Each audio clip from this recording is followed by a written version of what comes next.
Two very different things. Cloudy skies here in Birmingham. Weather is held off. Let's get it on. Our second game of the final week of the UFL regular season. Playoff spot on the line for Birmingham. Houston will start with the rock, and it's Caden Davis from a couple of steps inside his end zone. And Davis, nimble-footed, and finding his way to the 33-yard line. And that is where John Rice Plumlee will take over, making his first start since December 22nd, 2023 for UCF in the Gasparilla Bowl. Well, it was a bit of a struggle last week, going 11 of 21 with an interception.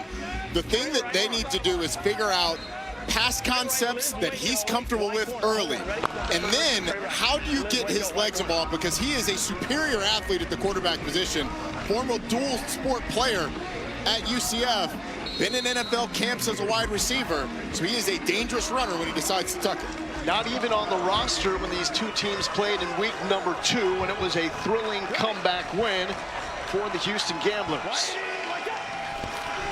Jalen White, a tailback, takes it through the left side for a modest gain on first down. It's a Houston backfield playing without Marcus Yarns. He has 2 of the 3 best rushing games of the UFL this season. A healthy scratch, though, for the Gamblers. The question is, how did they create explosive plays today for Houston? Marcus Yarns was that just by handing him the ball. So they're going to have to find some creative ways to get chunk plays. Back-to-back carries and close to first down yardage as White is corralled down right at the sticks, and it will be a first down. Tate Crowder with the stop. Already, Roddy, I love what Eric Price is doing. Tempo, but it's a controlled tempo. First and second down production is going to be imperative for the Houston Gamblers today to keep them out of third and long situations where we seen last week John Rice Plumlee did not have success. Plumlee on first down, pulls it from White, will throw on a run, and it's way off, looking for Jontre Kirkland, former do-it-all from LSU. There is Kevin Sumlin, head coach of the Houston Gamblers. Frustrating season because of the close games, most of those losses. 7 of 9 games overall this year, determined by 7 points or less for Sumlin. They've also started 4 different quarterbacks over the course of this year, so it's been a bit of a frustrating go for them offensively. Plumlee will throw back-to-back sideline. The adjustment and the catch is made. Lawrence Keys the third, stud at a Tulane first down. Well, this defender right here comes down a little too far, and John Rice Plumlee is able to get around him. And it's a really nice job of making a really good back shoulder throw. On the previous play, they rolled him out the same way, and he missed the layup. But that one, Lowell, he hit a step back 3. Kind of like Wemby's going to do. Right or to that. I knew you were going to go to your Spurs there. Screen. And Kirkland is stood up. Stallions rallying to the football. Birmingham, a big difference with their defense and wins. 12.5 points per game. And their 5 losses, 31 points per game allowed. Gotten into a little bit of a rhythm here. I like the ability to, or the desire to run the ball early. And a couple successful runs. They've gotten away from it on the last 3 plays, putting him in that second and long. We lost the football for a moment. Ready for the kill, and I'm just going to give it to you. If I kill him, I'll give it to you. What's he saying there, Ronnie? If it's a kill, I'm giving it to you. Based on the look, he's probably going to kill the initial play and then just hand the ball off. Waiting, watch out. In motion, Kirkland to throw. In traffic, picked off. The Stallions defense grabbing it as Trey Norwood comes up with his first interception on the season. So Trey Norwood's right here, and he's going to have his eyes in the backfield. And then when this receiver goes flat, he's just going to go deep. Reads the eyes of Jontre Kirkland and is able to intercept this thing, but he's kind of tracking it the entire time. Sees Lawrence Keys going low, so he knows something's got to be going deep. He's able to retreat and get the interception. And what started out as a promising drive offensively ended in interception. Eric Price, the offensive coordinator for Houston, actually told us he feels a little bit snake bitten when they call trick plays. Well, that was an example of it. Second interception little too early in the game for the trick play, in my opinion. So turning it over to Dorian Thompson-Robinson.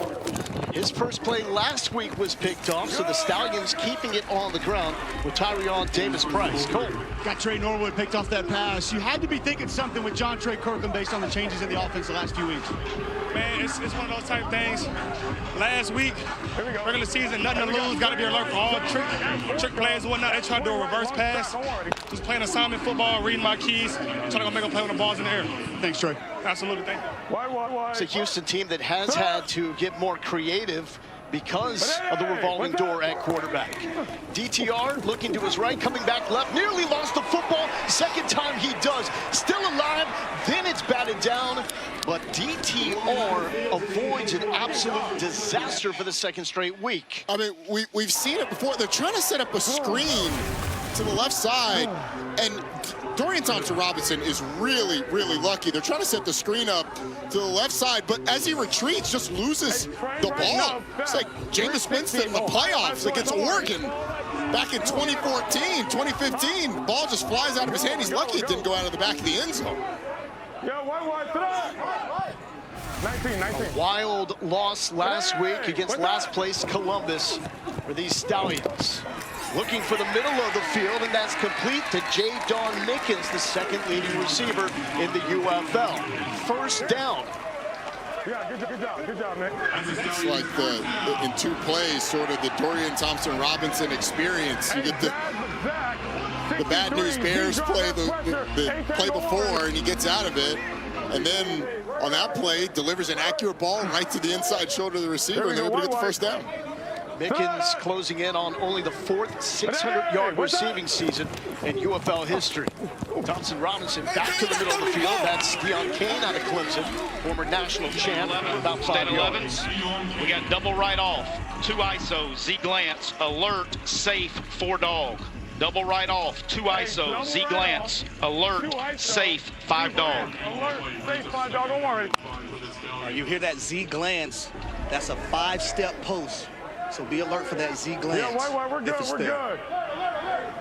That safe dog is an alert for split zone, too, and they run it a little bit differently depending on the look. What's that?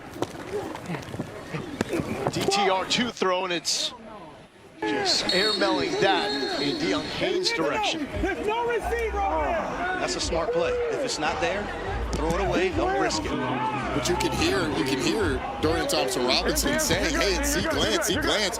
It's going to end up being intentional grounding. Intentional grounding, offense number 2. Loss it down, 10-yard penalty. It's 4th down. What? So DTR is expecting a glance right here, and Deion Kane doesn't really run it. He looks like he's going to block the defensive back. And so DTR just completely chucks it out of bounds, but there's no receiver even close to in that area. So it ends up being intentional grounding. It's a good call by our referee. But you know what, Roddy? I would rather him do that than force it, and next thing you know, it's an interception return for a touchdown. Well, yeah, that's until you pay attention to the line of scrimmage, and you know that the alert was the ability to hand the football off, and there's about a 2-yard push by the right guard and right tackle on that play. So interceptions, the problem for Dorian Thompson-Robinson in his limited NFL career. 1 touchdown, 10 interceptions in 15 games played. This was a 5th-round pick by the Cleveland Browns in 2023. No biggie. 8 got left. White, sit up. 3rd and 15. Hey, what's up? Playing it safe with the screen. And trying to cut it upfield to the 23-yard line is Davis-Price. So out comes the punt team for the Birmingham Stallions.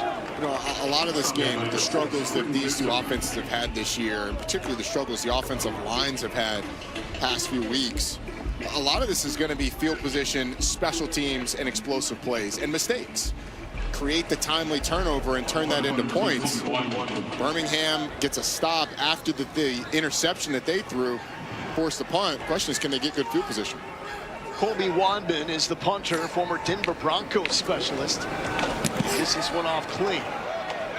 Lawrence Keys from the 26. Man on a 2-way. Tries to shake his way free. Stallions are there, but good field position for drive number 2 for Houston. Taking over at their own 40-yard line. long hours, and a lot of time away from family. Thank you all for helping us to put on. Friday, it's tough down here in the heat. It really is. Yeah, Cole, okay. It's tough for them in the heat because they're actually carrying stuff, Cole. But what the people don't realize is Roddy came down pregame for about a minute and a half and said, I'm out, it's too hot. Literally a minute. White tries to shake free from a tackle in the backfield, successfully does that. Picks up about 2 yards. So Bell Count out of Georgia Southern. He was one of the top playmakers for Clay Helton at that program. That zone scheme's been real successful for Houston the last few weeks, and Kevin Shearer, defensive coordinator, told me expect more shade nose, 2-eye up front defensively to try to take away how flat this Houston offense runs that play specifically. Kirk Merritt now joining Jalen White in the backfield on each side of John Rice Plumlee. Plumlee will roll and throw short in between White and Caden Davis. 11. Leave Kirk. Kirk. Leave Kirk. Let's go Harry. So pistol snug right. Flash 20. Pistol snug right. Flash 22 Harry. They were confused there. They should switch. Here adjusting things with the receivers. Wonder how aggressive they're going to be here with that. Houston needs 8. And they get that and more. Kirkland with the response after throwing the interception. Picks up his second catch, first down. That's a little curl flat concept. You get the curl here out of Kirkland and then the flat from the Cam Sutton, the tight end. And John Rice Plumlee reads it well, delivers an accurate ball. And it seemed like every other throw for Plumlee has been off, but that one was certainly on. Plumlee keeps, tries to get the edge, does get the edge, and tippy-toeing out at the 35-yard line. That is his game. And Tate Crowder's a linebacker that runs really well, but you can see just how explosive John Rice Plumlee is. And we've seen what the game plan has been so far. Play action, get John Rice Plumlee out of the pocket with some easy reads. You see the zone read there, some RPO stuff. At 6 feet tall, listed, it's tough sometimes for him to see those routes developing over the middle. So to get him out of the pocket a decent amount. Plumlee into traffic and caught for a 4-yard pickup. Kevin Shearer, the defensive coordinator for the Birmingham Stallions, former DC at Georgia Tech. Stay nickel, stay nickel. Blitz check, blitz check. Backers go, backers go. Backers go. Backers go. Walk out, Tay. Walk out, Tay.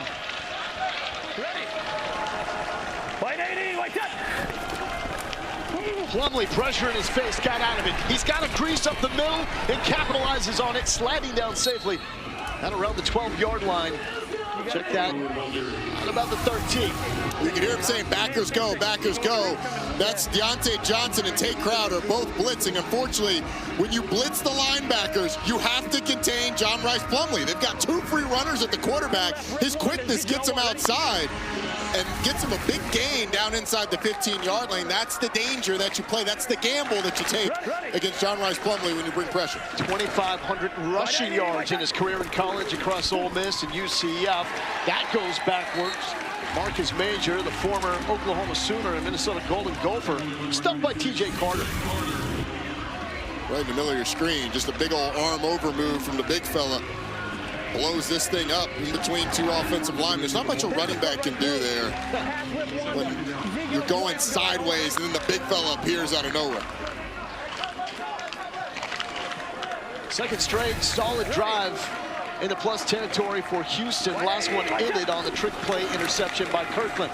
Looked like it was going to be another. Now back to the tight end and in and out of the hands of Cam Sutton. Broken up by Alex Cook. Cam Sutton's just going to fake the block. Sorry, he's actually in here. He's going to fake the block and then leak out. And he's open. John Rice Plumlee has to put that right on him. You throw it on a line right between the 8 and the 9. And then he can protect himself from the hit as well. Fortunately, we've had a couple open receivers today that Plumlee's missed. Houston eliminated from the playoff chase last week. with a loss to St. Louis. Trying to spoil the party for Birmingham. Plumlee to the end zone. There was some contact, some bumping, but no flag as Caden Davis was the intended target. And it looked like he had Jontre Kirkland on a deep over route right over the middle, but kind of locked in to the right side. And that's part of it with John Rhys Plumlee. He hasn't been on the roster all that long. He was released from the Steelers at the end of April, signed with the Gamblers shortly thereafter. So it's been a little less than a month that he's been with the team. Still, some of these pass concepts hasn't quite gotten it down.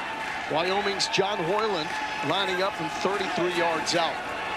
17-21 on the season. This to get Houston on the board. And does.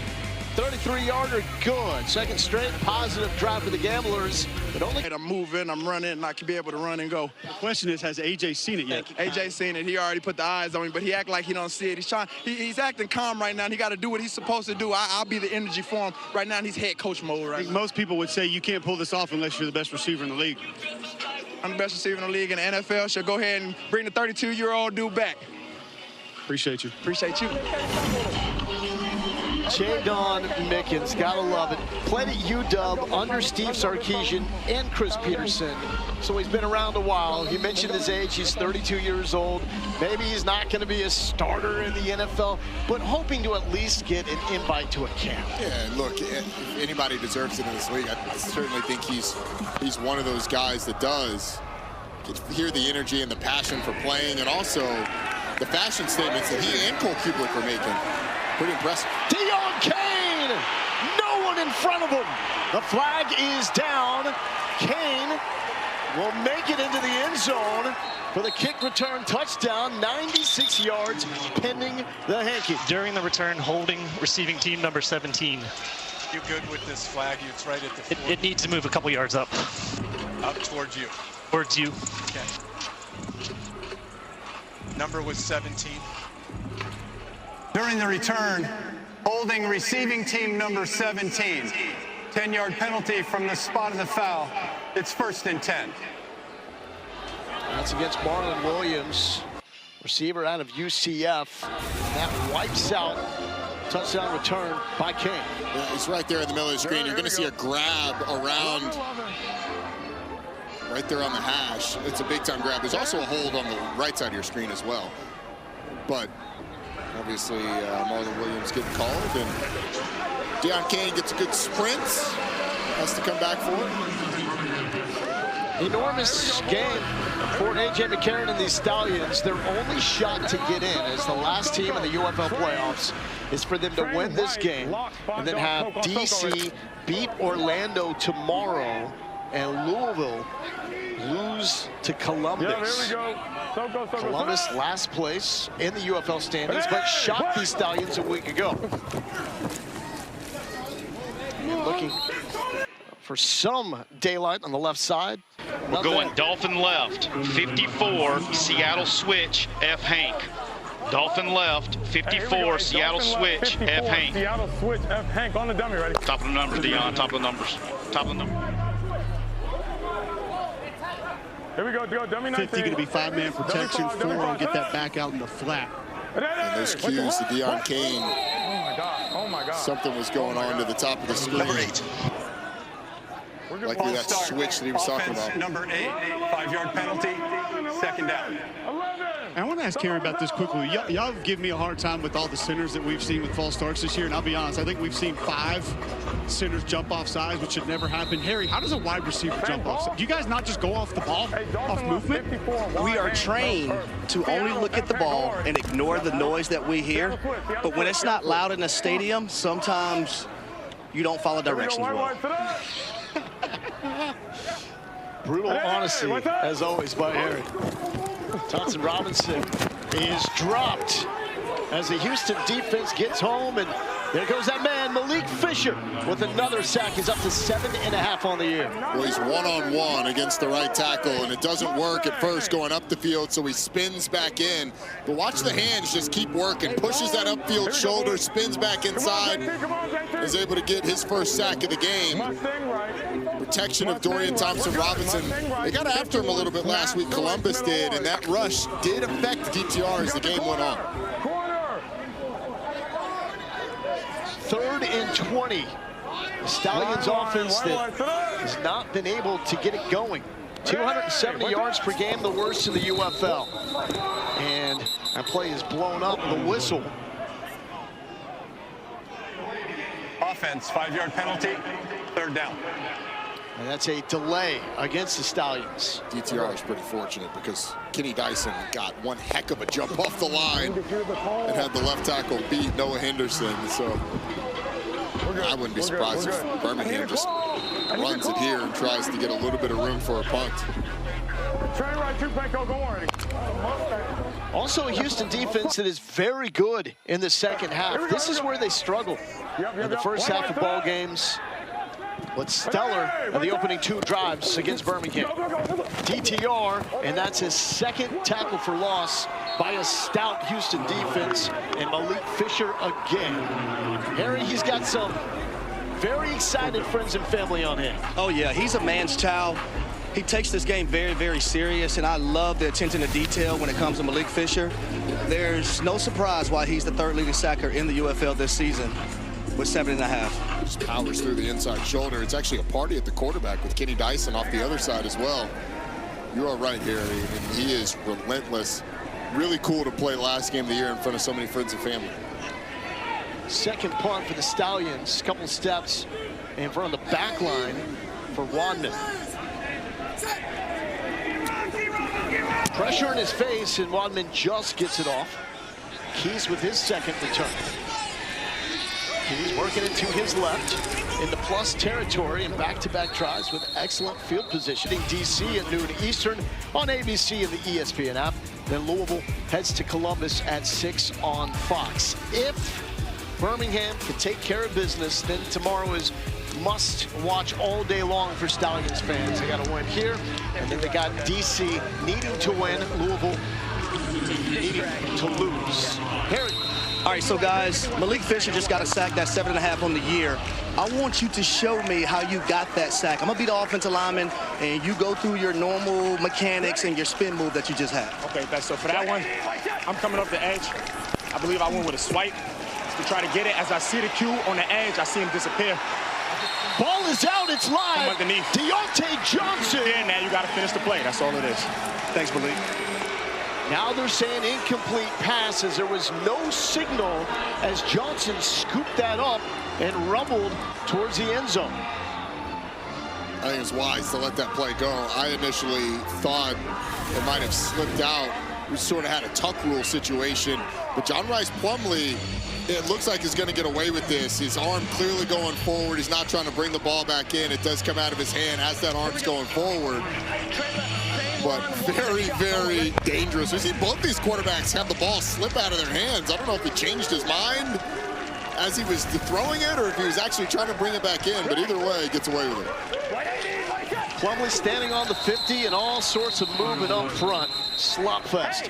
Tell EP to stop talking. Tell EP to stop talking. EP is offensive coordinator Eric Price. Offense, number 65. 5-yard penalty, 2nd down.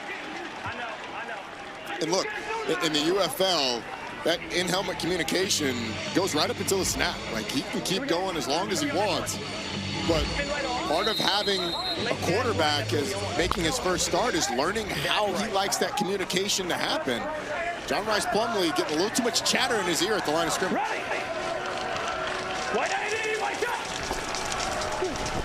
Plumlee rolling again. This is where he's comfortable. He's got some room to roll. And man, he can cook and get up to top speed in a blur. Sliding down to the 30-yard line. 20-yard pickup for John Rice Plumlee. Well, the defensive end goes inside and they bring a blitz. And so there's nobody out here to contend with John Rice Plumlee, who just has plenty of time to diagnose what's going on. And then look at all the room for John Rice Plumlee once he gets outside of the pocket. Houston's game plan of getting him out on the edges of the defense has really been working well in the first half. Another successful first scan. Houston has reached at least the Birmingham 40. River. John Rice Plumlee, his first start since college, wrapped up at the ankles and nearly a diving interception by Hudson Clark, the Arkansas Razorback.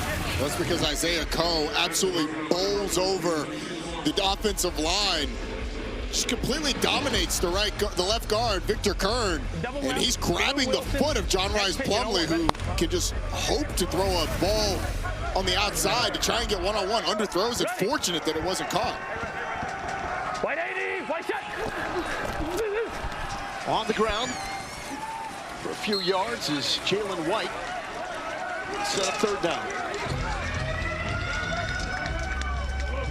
It's the defensive front for Birmingham that has the fewest sacks in the UFL.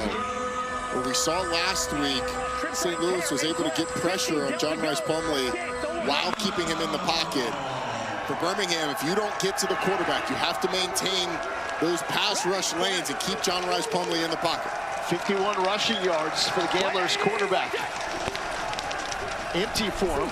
Middle of the field, contested catch is made, and a flag is down. Draw man catch from Marty Rogers. Pass interference, defense number 21. So we're going to just put the ball down because it's a completed pass, or no? We got a catch, we can decline the foul. It's a catch, right, guys? Yeah. Pass interference, defense number 21. The penalties decline.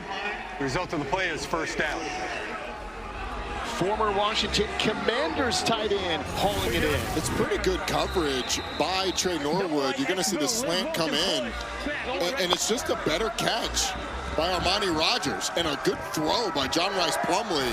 Ends up being man-to-man on the back end. Offensive line picks up the stunt just enough.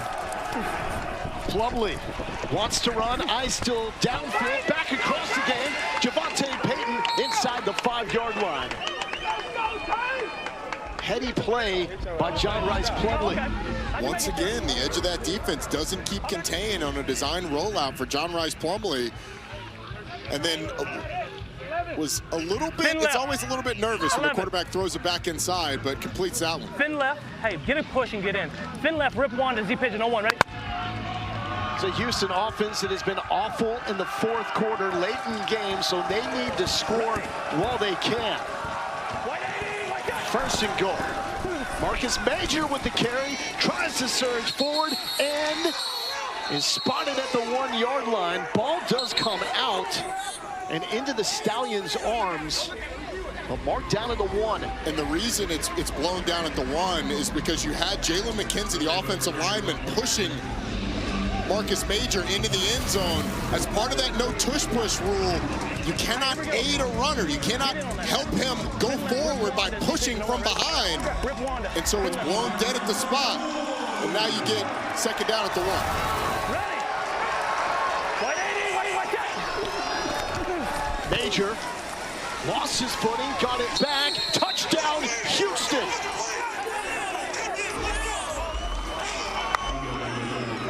Marcus Major, 5 years at OU, wrapped up his career in Minnesota in 2024 with the first touchdown for the Gamblers today.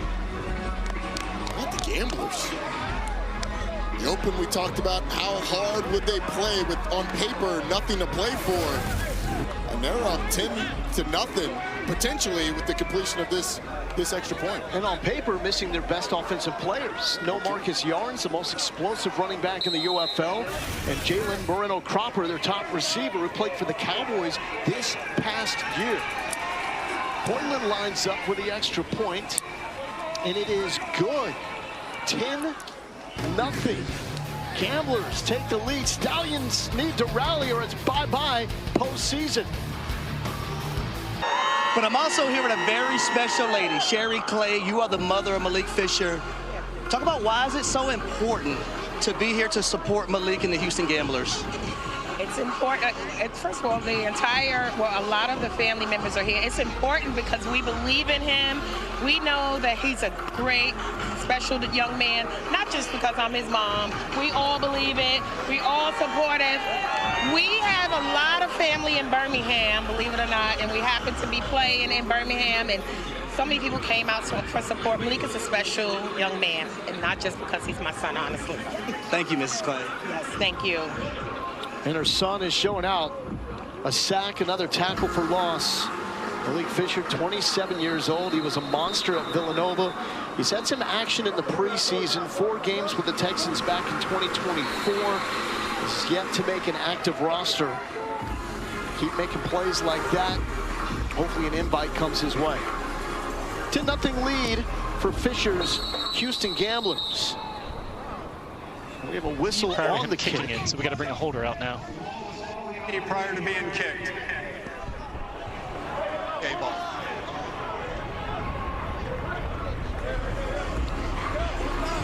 So an ill-timed tip over of the football. And here comes the holder. A triumphant run onto the field for Mike Rivers.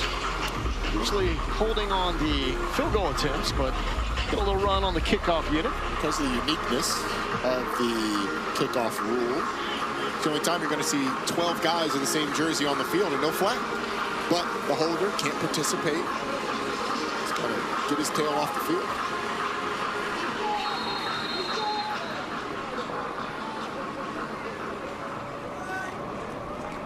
Attempt number 2 is off, and it's a short kick. Will it make the 20? Looks like it just barely did. The flag is down. Free kick out of bounds, yes. 40-yard line. Free kick out of bounds. Kicking team, the ball will be spotted at the 40-yard line, where it'll be 1st and 10. Hey, he's not getting a call, I don't think. Can you not hear? I'm not hearing nothing. I just heard on the headset, train 2-pane Coke. I know, but do we need to get your headset fixed? I don't know.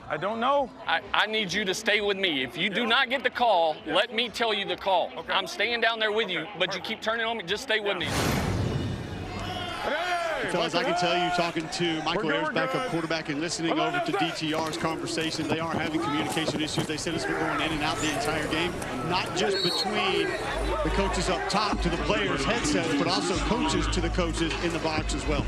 Harry, what does that do to an offense when you are down communications like that? Well, it's not the ideal situation, but you got to prepare for everything that happened throughout a ball game. Now, sometimes you might have to go to hand signals and signaling things to the wide receivers, but I would also add, because the offense is sputtering a little bit, go a little bit of no huddle. 2-minute mode. We're good. Stallions just 15 yards of total offense before the start of this drive. Thompson Robinson gives it up to Snoop Connor. Tries to snoop his way forward, maybe for 1 yard to set up 3rd down. Eli Walker makes a stop. Well, I'll tell you this, talking hand signals, I asked Michael Ayers, the backup quarterback who actually played his college football at Sanford down the street for Chris Hatcher. He said, we have it for 2 minutes. We have some kind of a baseline for the regular offense, but not something they obviously prepare for the majority of the time because you have that communication. 2-minute offense, baby. Let's get it. Let's pick up the pace a little bit. It's a big 3rd down here. The question is going to be, can they block Houston up front? Hey, what's up? Look out for 92, Malik Fisher. Flag is down. As Thompson Robinson was looking for Justin Ross, Roman Parodi in coverage. Hot to spot, Jim. Hold on 1 second. Jim, the number was 4. Defense number 4. 1st down at the spot of the foul. Hey, double Roman Parodi on the in-breaking route by Justin Ross. Just all over the backs of the wide receiver. A little too much contact for the liking of the referees.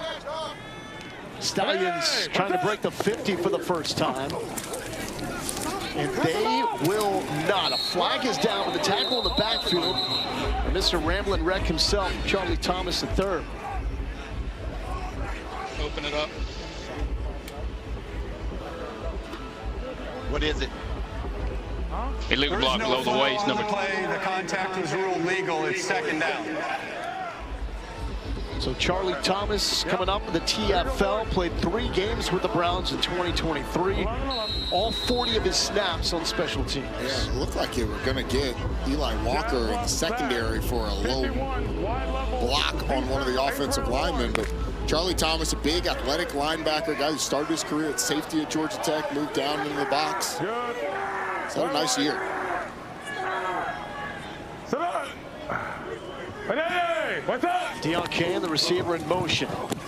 Backside pressure, Thompson Robinson got nailed, but it is complete to Jordan Thomas for a huge first down and into Gamblers territory, but DTR got rocked. Yes, he did, and it kind of looked like the play that Cole had A.J. McCarron drop earlier. You get the mesh concept from the inside receiver, actually ends up being the tight end, but Deion Kane's down the field. Dorian Thompson-Robinson gets hit from the back, but ends up delivering the football. Let's listen to the hit.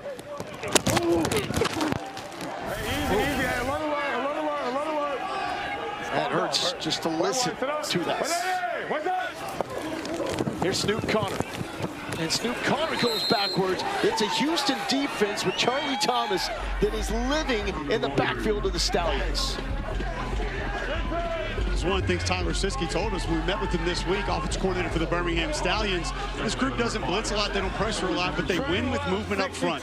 Slants, stunts, twists, and that allows for a lot of linebacker run through because as an offensive lineman, if you're chasing back, moving defensive linemen, those A and B gaps open wide up to make for an easy run through and get TFL. And that's exactly what happened on that play, Cole. What's up? Thompson Robinson, former 5th round pick by the Browns. Into traffic, dangerous throw. 2 hands belong to the offense, 4 of them belong to the Houston defense. With a little bit of pressure there, it's worth a follow-up here, Roddy. We had this team's first game of the season. There's not a single offensive lineman that was starting in that game. Wow. 4 of those have been sent to IR. 1 was traded away. So you talk about that continuity within the offensive line. They lost 3 starters in 4 weeks at one point in time during the season. Very difficult to manage. Meanwhile, they're dealing with the Houston defense who's had a renaissance in the second half of the year. Not a great combination. What's up? 3rd down. Thompson Robinson checked down to Snoop Connor. And Connor gets blasted from behind, never giving up on a play is Malik Fisher. This ends up being a really good tandem rush by the left side of the defensive line as we got a man down. So Gambler's defender is down.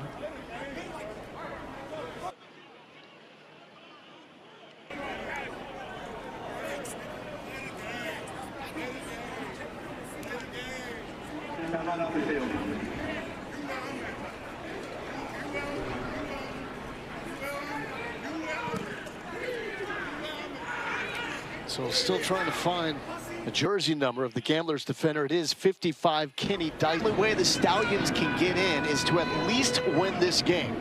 So this is a critical 53-yard field goal for Anders Carlson, former Packers draft pick out of Auburn. Into the wind. And that is wide to the right, no good. Struggles continue for Birmingham. Struggles for Anders Carlson, frustrating for Birmingham, but what a play by our guy Cole Kublik under the goalpost, catching it one-handed. If there was anything good that came out of that play, it was Cole's hands. It's a win, we'll take it. Just like no big deal. I love it. I'd like you've been there before. There's Cole catching, he's gonna pop up just at the bottom towards the left ear screen, one-handed. Oh yeah. Oh wow, Cole. I like the mechanics, my man. I mean, that's not even using the body. That's just. It's called skill. It's called skill. OBJ, but a little lower. Houston to the ground. There's a seam. Kirk Merritt turning on the Jets, and Merritt lowering the shoulder for 5 more yards. The speed and the strength for Kirk Merritt, former Red Wolf from Arkansas State. This is really well designed, little split zone action. So the tight end coming across removes this linebacker out, and then it's a nice job of Avery Jones getting up to the second level on the remaining linebacker in the box. And then a good read by Kirk Merritt, being patient, setting up the blocks, and then exploding. 43 yards, he gets another carry, takes it down to around the 10-yard line. Houston playing without Marcus Yarns, the most explosive running back in the UFL, but Merritt has 8 games in a 4-year NFL career on his resume, last with the Saints in 2023. And look, you got to start to question now that you've got Houston down inside the 15-yard line again. Birmingham's the team that had everything to play for coming into this game, but it certainly doesn't feel like it. Feels like Houston's played like the desperate team. Plumlee, pressure in his face. Oh, left him in the dirt for the touchdown. That's why they call him Bro Jackson. Oh, look at the stanky leg. I'm doing a stanky leg up here too because I had anytime John Rice Plumlee touchdown, baby. Cha-ching!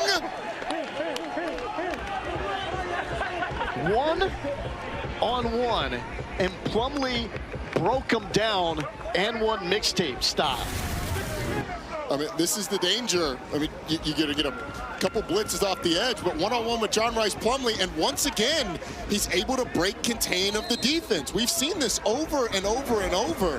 3 hitters off the edge, not keeping contained, not going to the upfield shoulder of John Rice Plumlee. He gets around him. This time gets in the end zone. Some pressure on the PAT. The kick is up and good. Houston, a team that has nothing to play for except putting together great film to get an invite. And they certainly have done that. I mean, Houston has come out and they have dictated the tempo of this game. John Rice Plumlee gets in the end zone. That's what it sounded like. Yeah, let's go, baby.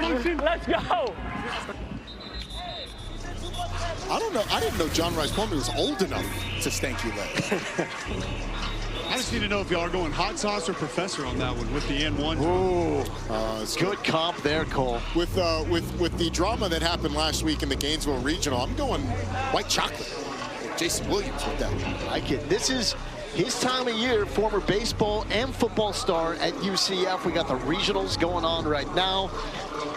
And Plumlee, 2 straight years on the practice squad with the Pittsburgh Steelers, released at the end of the year, and now getting the call for Houston.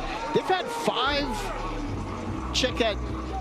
different players that have thrown passes for them this season. If you include Jontre Kirkland, there's been that much turnover at the quarterback spot. Here's Barber, and Barber tripped up the 25-yard line. Harry. I'm here with quarterback John Rice Plumlee. 4 rushes, 62 yards, and a touchdown. What did you see on that last touchdown run? Check to a pass. Post-snap, they gave us something else, and then it was just improvisation. And is that even a word? I improvised, and then found a way in the end zone. Birmingham, they're having a hard time containing you at the quarterback position. Why do you think that is? I think that's a compliment to everybody else, right? Offensive line giving us a push, running backs are a threat to run the ball. Where we got guys on the outside that are scary when they're catching balls, and so a quarterback can't have success, especially in the running game, I don't think, unless you have weapons around him that's scary. So last week, Major Burns told me you look like Garrett Nussmeier. Smile, man, because you don't run like Garrett Nussmeier. You run like John Rice Plumlee. No, I appreciate that. Thank you so much. Thanks, bud. Thanks so much. God bless. Ball is out. Was it a catch? Houston is acting like it is. They pick it up, and Marvin Moody is in for the touchdown. There's a flag down at the goal line.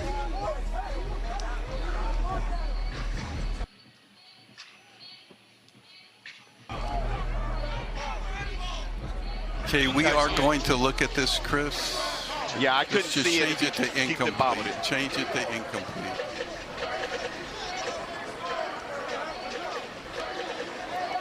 You have a penalty?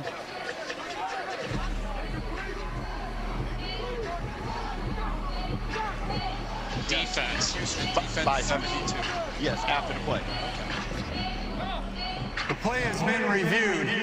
The pass is incomplete. After the play, personal foul. Defense number 72. 15-yard penalty, automatic first down. So let's start the beginning, the breakup. This is Eugene Asante. And it's a incomplete after the breakup. Yeah, I mean, the ball's being bobbled the whole time. It's never firmly controlled, so it's a good overturn. But you get, on the back end, a blindside block. You get 72, Kion Barnes, who's going to end up blindsiding Noah Johnson, the center. It's a little bit hard because if that ball had been called incomplete, then the penalty never happens. But you can't do that, so it ends up being called. Thompson Robinson flush, tries to cut it back, nowhere to go. Malik Fisher is all over the field. Omnipresent. Lisa to Georgia Tech, I did not. I don't know what that means. DTR's life. He certainly is everywhere at all times. I'm just saying, little tempo, little 2 minute. You've been lobbying for that 2 minute for about 10 minutes. DTR did tell me that the communications were back in the helmets and it's been working. DTR 5-9 through the air. Here's a completion, working it to the tight end. Oh boy, he wanted to get all that contact in. Did Jordan Thomas, the former Mississippi State Bulldog. If I was 6'5", 285, I would want to get all that contact in too. It was just a little token fake here, and then Jordan Thomas out in the flat with a couple blockers out front. Really well done.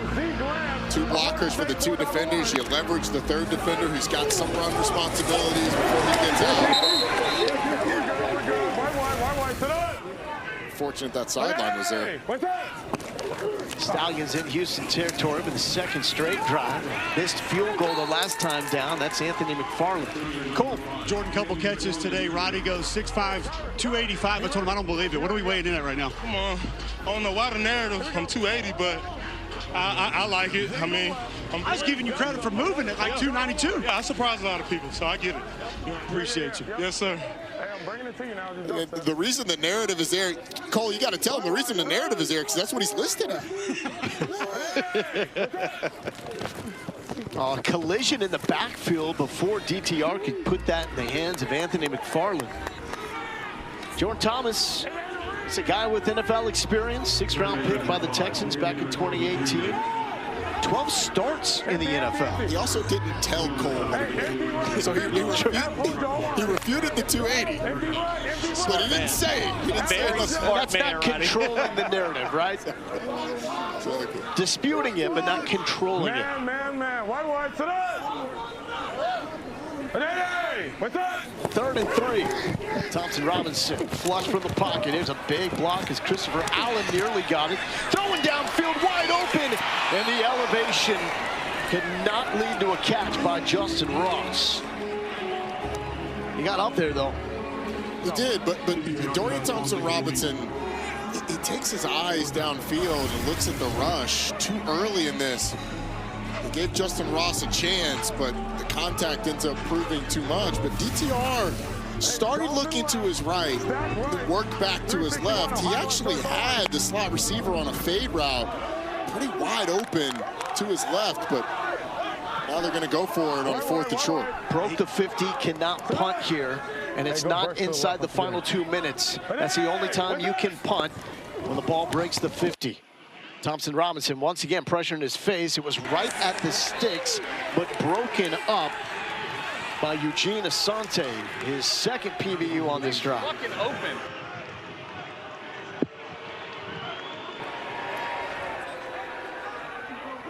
Hey, Nick's open.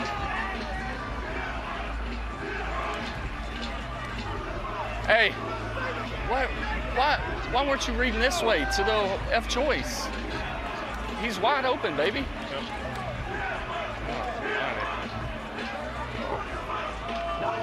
Let's talking about Jadon Mickens, the 2nd leading receiver in the UFL, who stuck on 1 catch for 8 yards. So, Lo, I will also say Jadon Mickens was open on the 3rd down and also open on the 4th down. If you call F choice, you're calling it so he can throw the F choice. And the challenge flag is out by A.J. McCarron. Yeah, I hear this. I kind of expected it to come. He's all over his back. On the running back, number 19. I'm looking at a couple different shots here. So we're talking about number 19 against number 5. I want to go to the sideline shot to take a look from the sideline. There is no question that he does make contact through the back. You still have the sideline shot for me, Frank.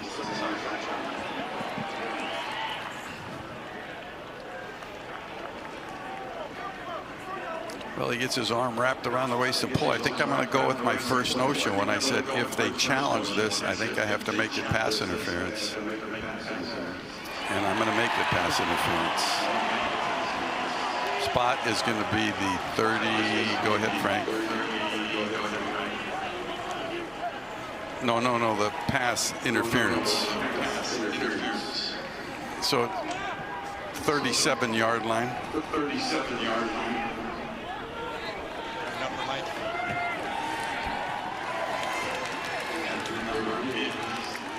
The play has been reviewed. Pass interference, defense number 19. Spot foul, first down. Rodney, I love the fact that they play that sequence inside the stadium for fans to listen to as well. You could hear the crowd go wild when Mike Pereira said that it was going to be made pass interference.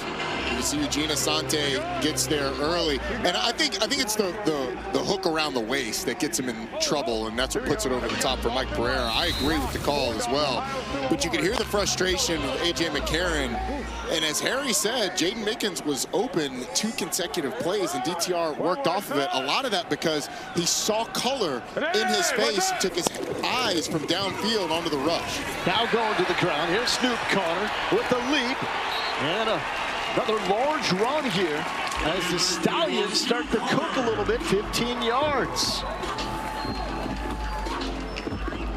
Nice job pressing the line of scrimmage by Snoop Connor, getting up really close to the guard and tackle before he breaks that outside.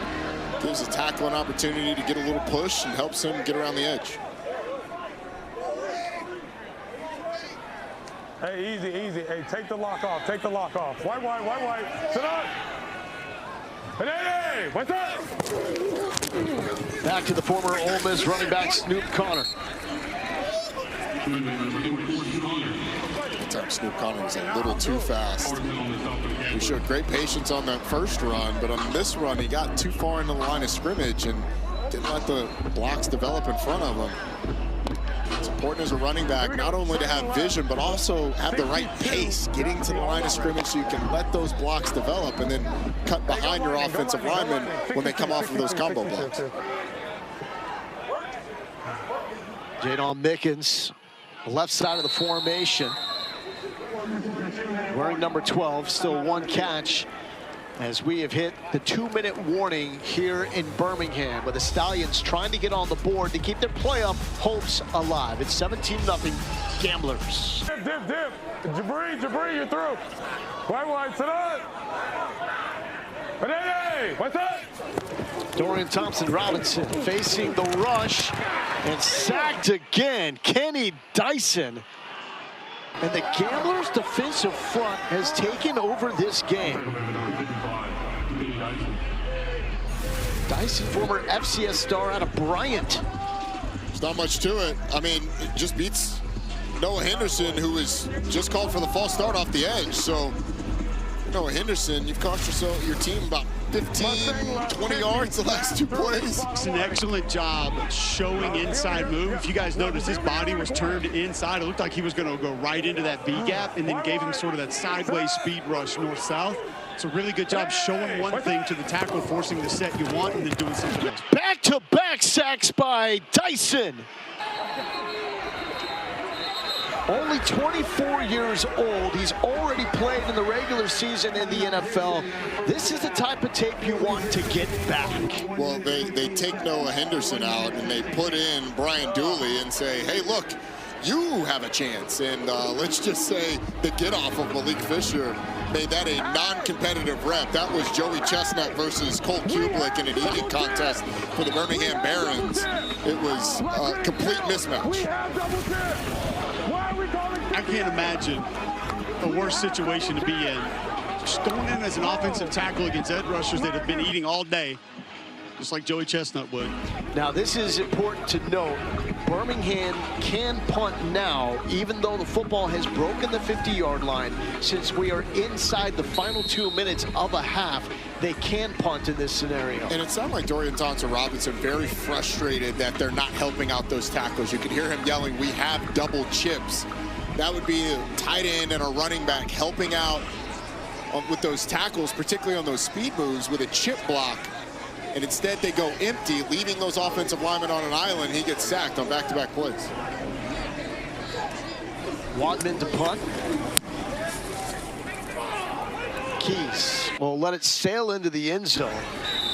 And we'll see how aggressive Houston wants to be in the final 109. Keep in mind, this is a Houston team that has struggled in the second half, so anything they can get now is going to be vital. UFL playoffs begin Sunday, June 7th at 3 Eastern on ABC and the ESPN app, followed by coverage with our friends over at Fox at 6. You got a favorite to win it all? Orlando's the 1 seed, St. Louis is in, DC is in. The other spot will be either Birmingham or Louisville. St. Louis and DC are limping into the playoffs, particularly at the quarterback position. Orlando, by far, to me, is the favorite. The dangerous one is Louisville. If they get in, I think they can be very dangerous. Here's the check down. Plumlee tossing it to his running back in the flat, Kirk Merritt. And Louisville, a team in some ways like Houston, that is more dangerous than the record indicates. Louisville had those tight games at the beginning of the season with Chris Redmond getting his feet under him as a first-time head coach. Houston's been one of those teams as well. A lot of tough, close losses. Unlike Houston, Louisville found its quarterback in Chandler Rogers, which obviously helped get that offense going, and some of those close losses got corrected. Patient run here from Kirk Merritt. But I think at this point it's Orlando's to lose. At least it's what it looks like. Jack Plummer might end up being the MVP of the league. Probably should be. 27 Geico halfback option. They've had the best and most consistent quarterback play throughout the season, and that's why they're the #1 team. Plumlee to throw. Another one to Merritt. He's played receiver and running back in his professional football career. 45 seconds left. We're good. Right here. Yep. Got 30. Get some water.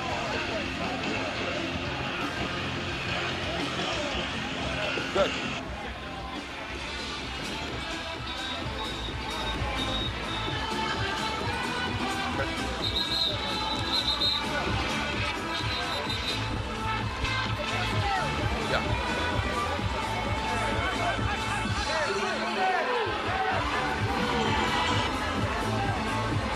Jimmo left, 50 shock, X wrap on 1, ready?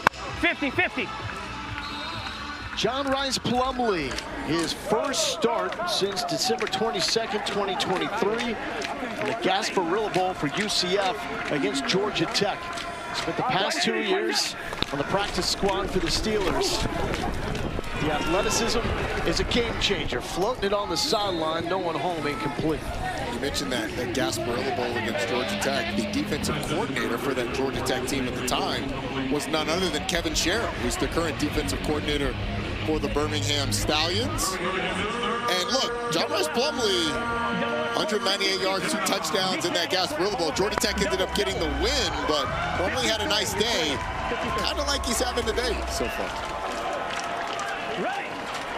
69 yards through the air, 62 on the ground, and an ankle-breaking touchdown. That is a BB that was nearly jumped and taken the other way by Alex Cook. He had a scoop and score touchdown last week for the Stallions. Well, on the outside, you're just going to see Alex Cook break on this ball, and you can see the cast on his left hand. I was going to give him some flack for dropping this, but how are you supposed to catch it with a big old club on your left hand? He's trying to catch it like one-handed, cradling it into the body. He needs a lesson from Cole.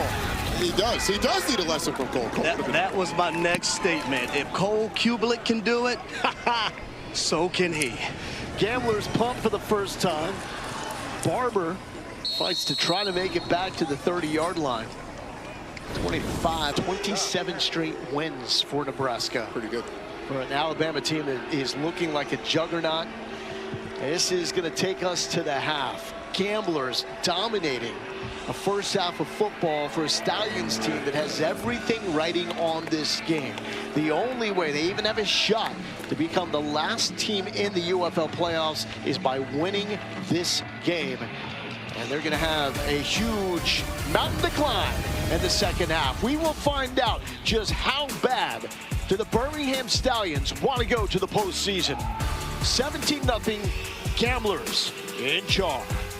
There's unbelievable effort by your unit in the first half. 3 sacks, 5 tackles for loss, and then you held Birmingham to under 40 yards rushing. What has impressed you the most, Coach? The effort from our defensive line.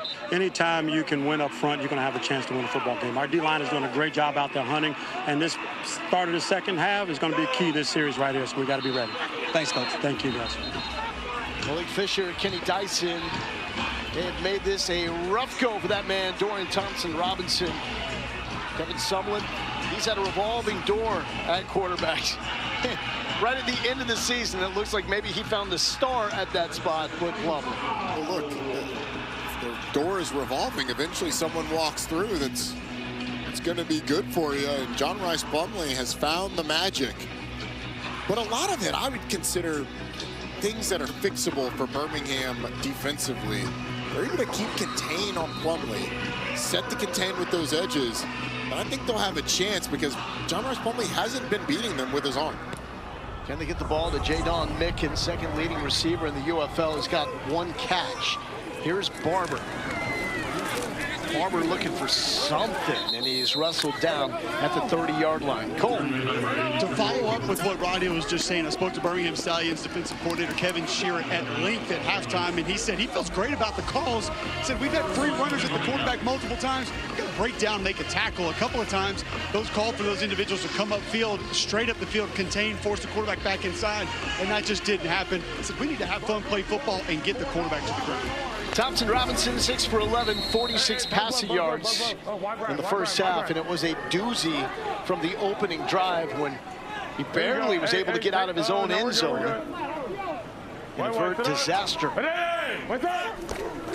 And Anthony McFarland, the tailback, slipped through 1 tackle, picks up 2 yards. Jaw Joyner, part of our feature story at half, who was cut earlier this season, then walked downstairs and was signed by Houston, makes a stop. Yeah, if you didn't see the feature at halftime, he started in camp with the Dallas Renegades. Rick Neuheisel had to tell him, hey, look, we're cutting you. But Kevin Sumlin and the Houston Gamblers picked you up, so go right upstairs and go meet your new teammates. He's done a nice job this year. It's been close to the NFL in the regular season. A few preseason games last year. An open field tackle is made, and a nice one by Charlie Thomas, who's been very active. Yes, he has, but a good early pitch and catch for Dorian Thompson-Robinson. Token fake on the play action. Get him outside the pocket. Charlie Thomas has certainly been all over the place, but it's good for Dorian Thompson-Robinson to see the ball go through the basket, if you will, by completing a pass. Needs 4 here. Here we go. Hey, easy. Alert, alert. Houston with its biggest halftime lead in its UFL history. Stallions looking for something. DTR flushed. He floats it. No one home. And it's going to set up a 4th down. Look, that was a great job by the secondary of the Houston Gamblers. Man coverage, pass things off, communicated very, very well. Great job by them getting off the field. But this route was actually wide open, and it looks like Justin Ross just slipped. It's that drag return where he's going to go in like he's going to go across the field, the mesh concept, and then wheel back out to the corner. That route was open, but Ross just loses his footing in the middle of the field. Colby Wadman punting for the 4th time for the Stallions. Houston has been able to take advantage of great field position all afternoon long. This even takes a Houston bounce back to the 33-yard line. And I would ask you guys, because of the offense of Birmingham, you guys think at some point they should go tempo? You've been lobbying for it all day long, Harry. I mean, honestly, nothing else has worked. Yeah, yes. Nothing else has worked. So I agree with you. Yeah, just, I mean, and I think you could, not only, you mentioned this earlier in the game, Harry, simplify the defense of Houston, but also, you get into that tempo, maybe you get fatigue to play a part. You can get Dorian Thompson-Robinson in the run game as well. Caden Davis in motion. Plumlee going his direction. Back to Davis. Davis turns the corner. And first play, 1st down to the former D2 star from Northwest Missouri State. Now, we'll also say this. It's not like some of the things Birmingham has called offensively that it's not working. It's just not getting executed. So go to something else. Plumlee shakes his way free of another pressure situation, and he's hit as he slides, but no flag. It does break the 50. And this is exactly what Cole was talking about in his discussion with Kevin Shearer. They have a guy for the quarterback on that play. I mean, it's one-on-one quarterback and defensive end. And John Rice Plumlee makes a miss and is able to get outside the pocket. Another call that Birmingham would feel really good about, but it ends up in a positive gain for Houston because Kobe Jones isn't able to bring down the quarterback. Plumlee has 193 kick return yards on his resume in NFL preseason games. And he's playing quarterback, so you know the athleticism was there. That's behind Armani Rogers. And it's 3rd and 3. What are you looking for here, Roddy? I mean, I would continue to do what they've been doing. Get John Rice Plumlee on the perimeter. Give him an option either with his own read or a fake and a rollout to run the ball and use his legs. Make them defend him correctly on the edge. Yes. I agree with you. It's going to be Jalen White. He tunnels just shy of the first down marker. And now with a no punt scenario, since you broke in the 50, this is obvious go for it territory on 4th down. Big play, big play. Big play here. We learned last week how Kevin Soman feels about allowing the kickers to have any part in his game. So he's root for a 60-yarder.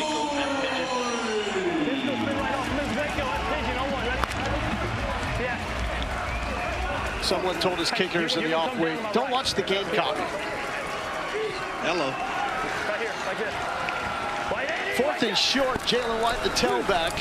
White sidestepping, second effort. It is right on the sticks, down to the spot. 1st down, Houston.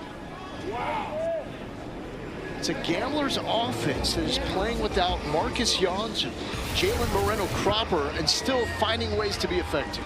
Yes, they are. A lot of it has been the legs of John Rice Plumlee. This is just guts and sheer will by that offensive line. And the running back, Jalen White, I wasn't sure that he got to that line. We are kind of right on the 45, but let's see, true line. Wow! I didn't know true line went down to tenths of an inch. 0.7 of an inch. Every 0.7 inches, 7/10 of an inch. Matters, Roddy. Every 10th of an inch matters, Harry. Not even the whole inch. I mean, every last one. That is still based on the spot, though. Yes. So if you wanted to challenge that spot, since it is live game action, you could challenge if you wanted to. It's so hard. But they have used that challenge already. Yeah, it's so hard when you're kind of in the pile in the scrum to move it back. I mean, you'd have to have indisputable evidence to move it back 3 inches. That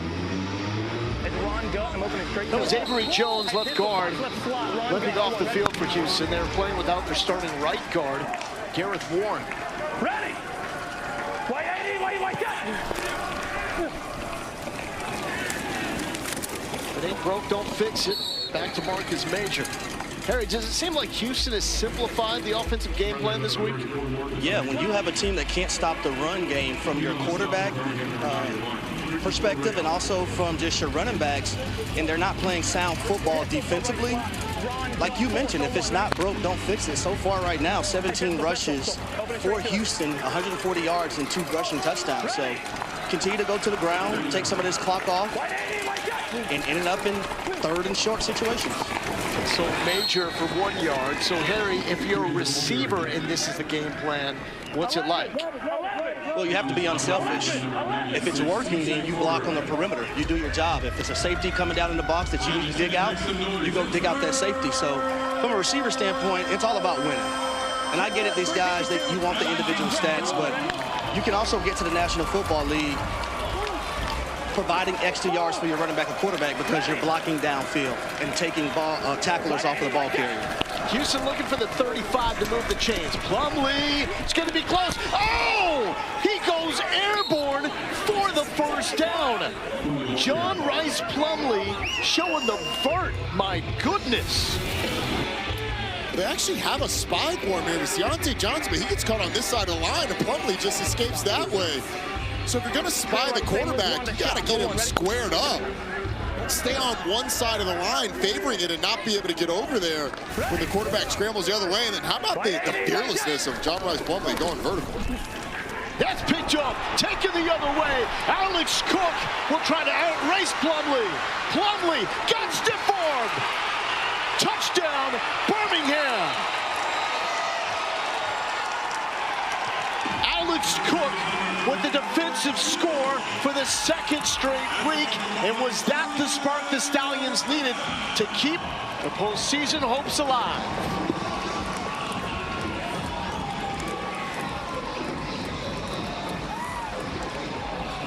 Alex Cook had an opportunity at an interception earlier in the game. And earlier he had a white tape job, white club on that left hand. Well, he got it retaped. And that tape must be stickier, more sticky, because he's able to not only catch the football, he uses the club to stiff arm John Rice Plumlee and takes it to the house. Finally, Birmingham has a jolt of energy. He had a conversation with Cole in the locker room at halftime. He had to. What a play. Great play. Last played in the NFL back in 2023 with the Panthers. 27 years old. Those are the plays you want to put on tape to help your chances of getting back. I was trying to hold my look on the backside. Usually he's not looking towards the backside, he's looking to the front side. Once I see him do the RPO, just shot it. And glory to God, he allowed me to catch it with one hand. How about the retape at halftime, though? How much did that help you actually get the interception? I couldn't feel my hand, so I took all the tape off. So let's switch up the color. What's wrong with this hand? Maybe black would do me justice. Sure enough, it did. What's actually going on here? I broke my thumb 3 weeks ago. Right now, it should be healed, but club it just to protect it. Appreciate it. Great play. Appreciate it. Thank you.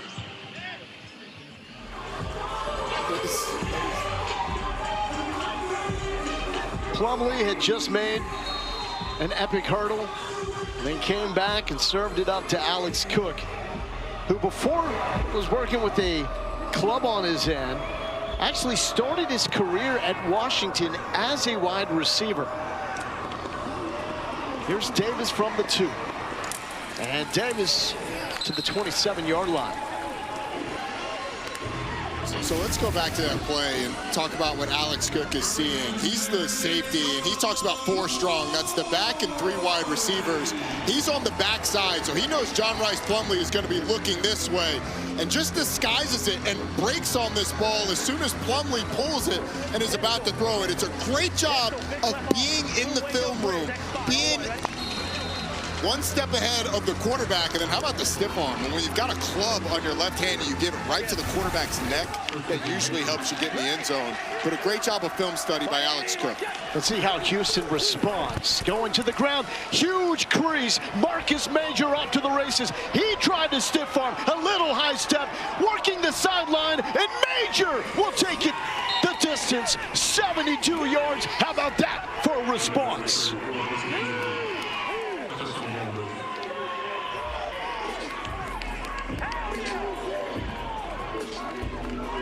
The spark was short-lived.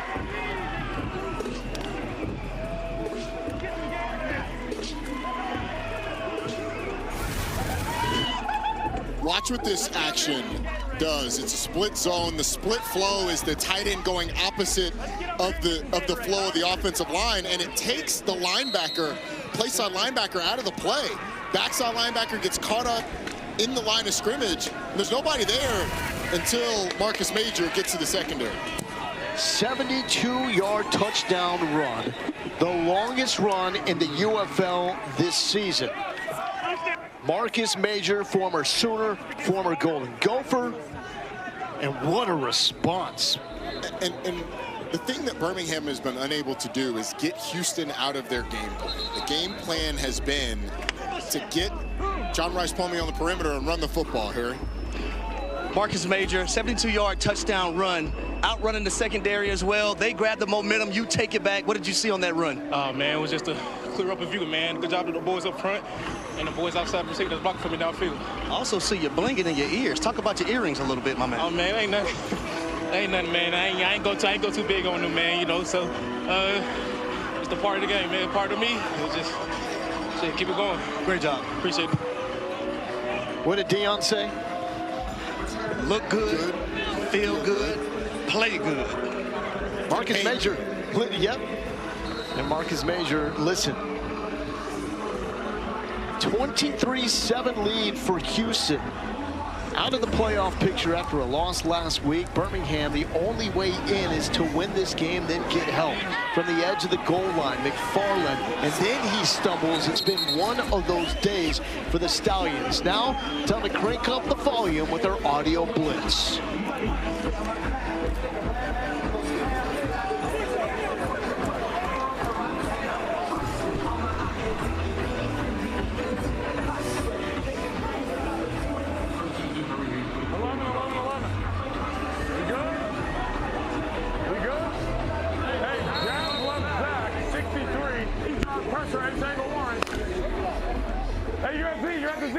You're Z drive. Zach. Run. It's run. Right.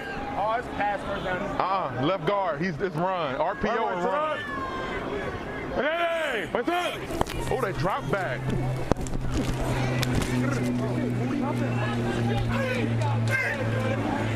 Hey.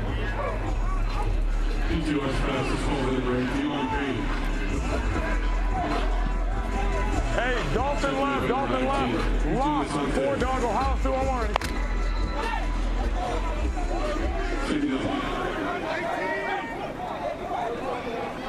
Go, white to the. Hey, what's up?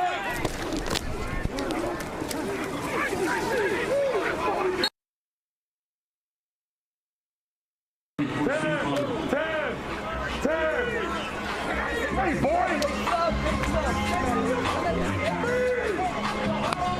Turn left. Look, 62. Ernie's landing on the dummy. Ready? Fuck.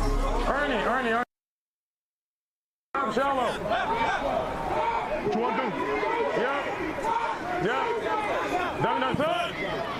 Hey! What's the heck?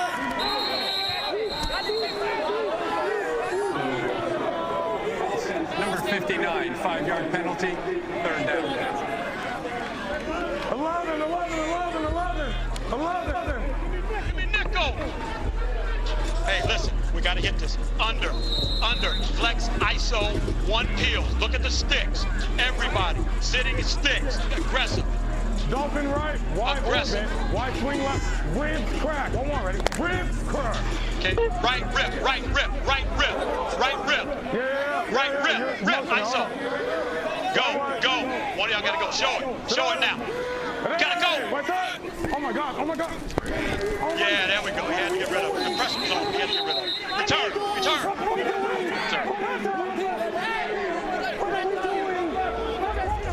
He can't.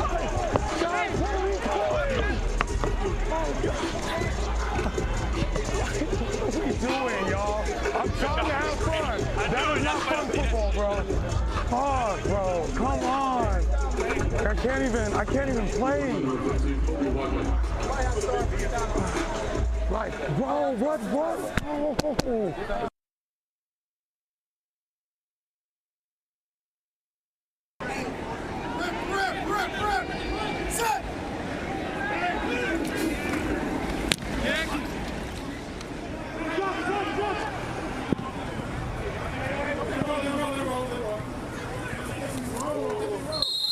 Another frustrating drive for the Stallions offense. A unit that has not scored despite 7 points on the board that was engineered by the Birmingham defense. Major, all with at least 50 rushing yards. Major and Plumlee with 77 each. And it's going to be Merritt, reverses course. Stallions defender lost his footing, gets a huge block on the edge. A flag is down. As Javante Payton. All right, we all got blindside block. Laid him out. Number 7. Personal foul, illegal blindside block. Offense number 7, 15-yard penalty. 1st down. That is against Payton. Javante Payton, I think he knows that he can't throw the block the way he does, but as the defender breaks towards the line. What is he supposed to do? He has no choice. You set a screen. You either put your back to him and just have him run into your back, but the defender's coming full speed. So basically, if he just stands there, he's going to get ran over as a wide receiver, which would not have resulted in a 15-yard penalty, and you'd have still gotten the first. But what if the receiver gets hurt, though? That's my argument with that call. Well, the other thing you can do, Harry, is you can set one of those smoke blocks where you just kind of run by him and make him slow down. I don't think you're going to change Harry's mind here. Well, the thing is, they took that block out of the game a few years ago, and there's a lot of techniques now that you see on special teams and everywhere to not blow a guy up. We've seen 2 of them in this game. That was Ryan Cooper out of Oregon State. He got the bad part of that block. As NFL regular season action on his resume with the Ravens 2 years ago. Plumlee brought down at the 20. And finally, that's one of those one-on-one tackles that the Stallions had not been able to make until that one by Deontay Johnson. You can probably tell, Roddy, I'm not a fan of that last call. You're just sticking up for your receivers. I understand. But you're right, Lowell. Like, that was an open field tackle. Now, John Rice Plumlee still had a gain. They're so far behind the chains that it doesn't matter all that much. But it was an open field tackle. That's positive. Looking for the little things, Roddy. Stallions need to win this game, get some help tomorrow to make the playoffs. But right now, tough sledding in a 23-7 hole against 3-6 Houston. This is a week after the Stallions lost to Columbus in a wild game. The Aviators last in the UFL standings. The thing is, it's as lopsided as this game has felt. 23-7. You look at the yardage. Houston has 310 yards to Birmingham 65. It's still only a 2-score game. Maximum 9 points in a possession. But you're down 16 now, so you don't even need that. But think about what this game could be if it weren't for that trick play with Kirkland throwing the interception on the opening drive when Houston was moving the ball. It's going to bring up 4th down and punt. Jake Peavy with the stop. Look, this is the Birmingham Stallions team that has blocked 2 kicks this year. They lead the UFL in that metric. If I'm Birmingham, why don't you send the house at this one? Try and block and see if you can get another spark and create something on special teams. Your defense has scored. Yeah. Your offense is not. How about the 3rd phase of the game?